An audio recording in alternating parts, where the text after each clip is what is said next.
நம்மால் தினமும் காணப்படும் சந்திரன் ஒரு காலத்தில் பெரிய சாபத்துக்கு ஆளானவர் என்பதை நீங்கள் அறிவீர்களா? தேவகுரு பிரகஸ்பதியின் மனைவி தாராவை சந்திரன் கவர்ந்து கொண்டார். இதனால் சந்திரனுக்கு சக்திமிக்க சாபம் ஏற்பட்டது. நீ மெலிந்து மறைந்து போக வேண்டியதுதான்.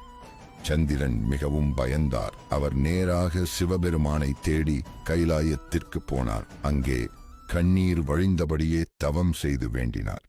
என் அகந்தையால் தவறு செய்தேன், திருத்தம் வேண்டும்.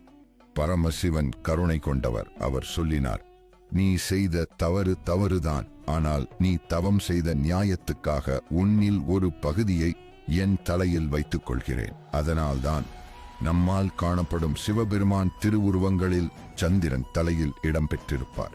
தவறு செய்தவரும் மனதார மன்னிப்பு கேட்டால் சிவன் அவரை தலையிலே சுமப்பார். இப்படிப்பட்ட நம்மில் சிலருக்கே தெரிந்த ஆன்மீக கதைகளுக்காக பக்தி பயணம் சேனலுக்கு இப்போதே சப்ஸ்கிரைப் செய்யுங்கள்.